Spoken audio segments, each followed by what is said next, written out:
Le corps de Novak Djokovic a eu raison de lui, il a dû abandonner face à Alexander Zverev. Zverev se qualifie en finale et ce sera face à Yannick Sinner qui a crampé en fin de match face à Ben Shelton.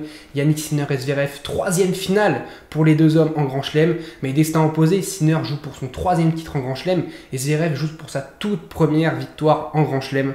On en parle tout de suite. Salut à tous, j'espère que vous allez bien, je suis très heureux de vous retrouver pour une toute nouvelle vidéo. Et aujourd'hui, on va parler évidemment de ces demi-finales, on va débriefer ces demi-finales qui n'ont évidemment pas été les demi-finales du siècle. D'ailleurs, il y en a une qui s'est même pas terminée, qui a fait juste un set. Il y en a une deuxième où le résultat était plutôt attendu. Voilà, ce qui s'est passé évidemment, vous le voyez, c'est le fait marquant de ce jour tout de même. C'est l'abandon de Novak Djokovic, le deuxième forfait en soi de Djokovic en 4 grands chelems. Il avait déjà fait forfait à Roland Garros, là c'est un abandon, donc parce qu'il est sur le court. Mais ça montre que le corps de Novak Djokovic est peut-être en train petit à petit de le quitter, ce qui est logique en soi. Il a 37 ans, il ne faut pas l'oublier. Et puis face à Alcaraz, on rappelle qu'il s'était fait strapper l'adducteur, enfin la cuisse, en fin de premier set face à Carlos Alcaraz.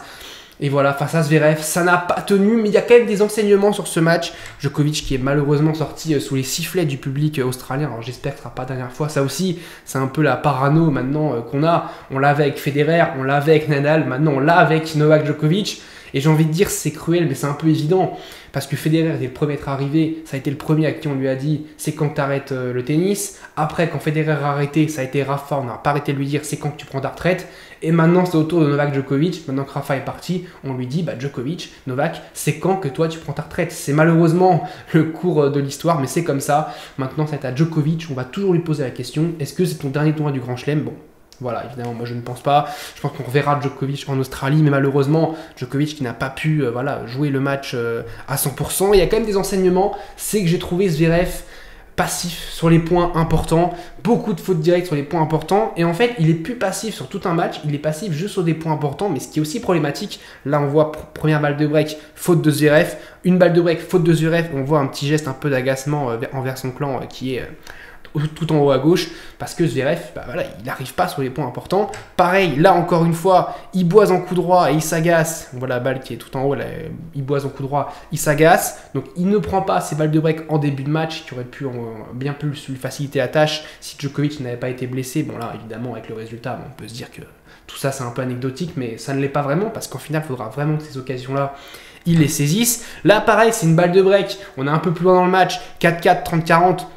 Regardez où est Zverev, il est dans la partie de l'ombre, alors il n'est pas là pour bronzer ou pour s'aérer, donc non, il doit jouer un point, et il est à 2 voire 3 mètres de la ligne, j'attends qu'il est quand même à 3 mètres de la ligne, et un Djokovic qui est vraiment ses appuis juste derrière la ligne, donc il est vraiment bien en appui sur le terrain, et puis Zverev qui est très très loin, et qui en fait laisse Djokovic dicter l'échange, il dit à Novak, vas-y dicte-moi l'échange, sauf que Djokovic, à ce moment-là, on le sait, il sait dicter les échanges, même diminuer, et il fait un coup droit décroisé magnifique qui va surprendre Zverev, et qui va lui faire remporter le point. Donc voilà, Djokovic sur ses points importants a été solide, là où Zverev ne l'a pas été.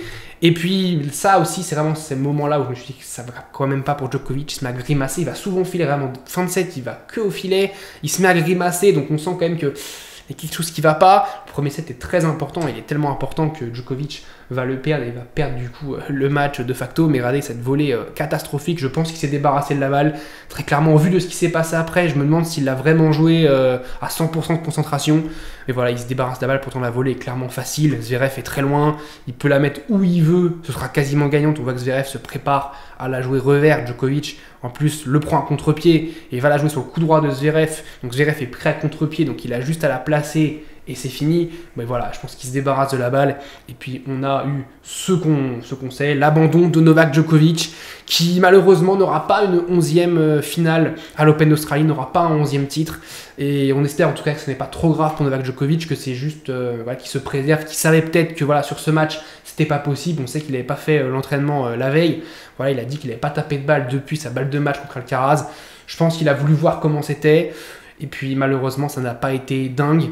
Pour Zverev, ce que je note, c'est vraiment les points importants. En finale, face à Sinner, il ne faudra pas qu'il les laisse passer parce que c'est pareil. Sinner, il les saisit, ces moments importants, on va en parler. Donc si Zverev, les points importants, il ne les prend pas face à Sinner, il est mort. Et puis pareil, mentalement, il va falloir qu'il montre qu'il est capable de gagner une finale de Grand Chelem parce qu'il est déjà à 2 finales de défaite. Là, il joue encore un autre adversaire. Il a joué Dominic Thiem et il a joué Carlos Alcaraz. Là, il joue Yannick Sinner, c'est encore un autre type d'adversaire. Donc On va voir ce qui va se passer. Et évidemment, l'autre match, c'était Yannick Sinner qui s'est terminé tout juste face à Ben Shelton. Bon, il y a eu un petit peu ce qu'on attendait, même si j'ai trouvé Shelton très bon dans le premier set. Mais malheureusement, on a un peu eu ce que j'imaginais, c'est-à-dire un Shelton trop irrégulier, trop inconstant. Très bon par moment et très décevant par moment aussi, mais malheureusement c'est un peu ce qu'on a de Shelton en ce moment. C'est pas un joueur très régulier, et par rapport à Yannick Sinner, on sait que Yannick Sinner c'est un modèle de régularité maintenant depuis des mois. Face à un Shelton qui est trop inconstant, tu peux pas espérer quelque chose. Et notamment que Shelton aurait dû prendre ce premier set et ça aurait pu avoir une tournure différente. Sauf que là où Sinner a été fort, c'est que Sinner, lui, le premier set, il le prend et il cadenasse le match. En prenant le premier set, on savait tous que le match était plié. Pourtant, Shelton a breaké en premier, il break très tôt, il break d'entrée. Bon, il se débreaké quasiment dans la foulée, mais il fait un super passing pour breaker. Il est là, il sauve une balle de break dans un moment très important sur un point de fou où il fait une amortie vraiment exceptionnelle. On a l'impression qu'elle est faute là où elle est, mais elle va rebondir vraiment. Ligne externe, elle est magnifique. Et Sinner finit à genoux ce point-là. Donc on se dit qu'il est dans le combat, c'est bien. Il va le rebreaker à 5 partout. On se dit, hey, il y a quelque chose qui se passe, c'est intéressant. Et puis au final, bah non, on voit sur cette balle de 7 par exemple, il est passif, comme Zverev, hein, on peut en parler, mais il est derrière sa ligne. Pourtant, c'est un joueur très offensif. Là, il est derrière et on voit Sinner qui est campé, les appuis dans le court. Et c'est ça aussi, ces champions-là, dans ces moments importants-là, ils ont ce flair de se dire faut le prendre ce point-là. Et puis ce qui est terrible pour Shelton, c'est que là il mène 6-5, 40-30, il aura une deuxième balle de 7 juste après, mais il ne va plus gagner un jeu jusqu'à 7-6, 4-0 pour Yannick Sinner, et on voit la tête un peu dépitée de Ben Shelton qui en l'espace de 20 minutes passe de potentiellement remporter le premier set et de mettre la pression à Yannick Sinner à se retrouver à 2-7-0, et là face à un tel joueur de 7-0, c'est fini, c'est mort. Et la seule alerte qu'on a eue, c'est Sinner qui s'est mis à cramper en milieu de troisième. Sauf qu'à partir de ce moment-là où il s'est mis à cramper, il a plus perdu un point quasiment. Il lui met 6-2 derrière, donc ouais, donc un peu à voir, parce que c'est quand même bizarre qu'il crampe à ce moment-là, alors que franchement, il est bien devant, il y a 7-6, 6-2, 2-2, il est pas en danger, donc c'est un peu bizarre, faut voir ce qui se passe face à Zverev, parce que Zverev sera une autre paire de manches, évidemment, sera un autre type d'adversaire pour Yannick Sinner, un adversaire qu'il n'a jamais eu pour le moment dans ce tournoi, pour tout le respect que j'ai pour Shelton, pour Deminor. Allez, le plus dur, ça a été Holger Rune. Là, en plus, ça a été là où son corps l'a peut-être trahi aussi. Ça a été Holger Rune où il était pas bien, il était malade. Donc, il y a eu ce match compliqué face à Rune. Zverev, c'est pareil, il n'y a pas vraiment eu de match compliqué. Il a eu Tommy Paul, c'est pour moi le match le plus dur, où Tommy Paul sert pour le set dans le premier set, sert pour le set dans le deuxième set, et il le fait pas, il perd ces deux sets-là. Donc voilà. Face à Djokovic, mais on n'a pas trop vu, parce que Djokovic n'a joué qu'un seul set. Donc, les deux joueurs arrivent quand même plutôt frais, je trouve, il faut quand même le signaler. Ces deux joueurs qui arrivent frais, là c'était la dernière rencontre, c'était à l'US Open 2023, ça avait fait 5-7 et c'était Zverev qui s'était imposé. Mais est-ce que le Sinner de l'US Open 2023 est le même que le Sinner de l'Open d'Australie 2025? J'en suis pas sûr, il a quand même 2 grands chelems en plus, il a quand même une première place mondiale maintenant acquise. Et on a aussi un match entre le numéro 1 mondial et le numéro 2 mondial. Il ne faut pas oublier que Zverev est quand même numéro 2 mondial, ça n'est pas Carlos Alcaraz, c'est Alexander Zverev qui est numéro 2 mondial. Donc les deux ont assumé leur statut avec évidemment un parcours plutôt favorable, il faut pas se le cacher évidemment. Voilà, Shelton en demi-finale, ça n'était pas prévu, on va dire, dans l'algorithme, et au final ça a été Shelton pour Sinner, et puis un Djokovic qui abandonne après un set face à Alexander Zverev, ça n'était pas aussi quelque chose de prévu. Donc deux joueurs qui vont arriver frais dimanche. Il y a l'aspect mental, je pense qu'il est important, parce que Zverev mène quand même 4-2 face à Sinner, donc il sait comment jouer Yannick Sinner, il sait comment le battre, il l'a déjà battu en Grand Chelem notamment, donc il sait comment battre Yannick Sinner, mais le problème, c'est, on le sait avec Zverev, c'est le mental, et là on est sur une finale de Grand Chelem, et il y a au-delà de l'aspect tennistique, il y a aussi l'aspect mental, et par exemple Yannick Sinner l'année dernière qui revient 2-7-0 face à Medvedev, ça mentalement c'est une preuve de caractère, ce qu'a fait Yannick Sinner, alors qui gagne aussi face à Fritz US Open, bon, il était archi favori, il a assumé son statut de favori, donc voilà. Mais est-ce que Zverev a déjà montré à un moment son aspect mental dans un match de Grand Chelem très important? C'est compliqué parce qu'on rappelle, il a toujours mené dans une finale de Grand Chelem. Face à Dominic Thiem, il mène 2-7-0, il sert pour le match, il perd ce match. Face à Alcaraz, il mène 2-7-1, il perd le match. Donc il a toujours été devant dans une finale de Grand Chelem, mais il n'a jamais été devant au moment où il fallait, c'est-à-dire au moment de la balle de match, donc remporter le match. Ça, il ne l'a jamais fait. Et Sinner a fait 2 finales aussi, tout comme Zverev, et lui, il l'a déjà fait. Il a remporté une en 5-7 en revenant de 7-0 et une en 3-7. Donc, moi, je trouve quand même que Sinner, mentalement, est plus fort que, enfin, c'est sûr, plus fort que Zverev. Après, Est-ce que la crampe de Sinner, est-ce qu'on peut un peu s'inquiéter? Et l'état physique de Sinner, est-ce qu'il peut cramper sur cette finale? Je ne sais pas. Mais est-ce que Zverev aussi, s'il se retrouve à être devant, va pas retrouver ses vieux démons un peu de dire je suis devant, je peux gagner un grand chelem? Je ne sais pas.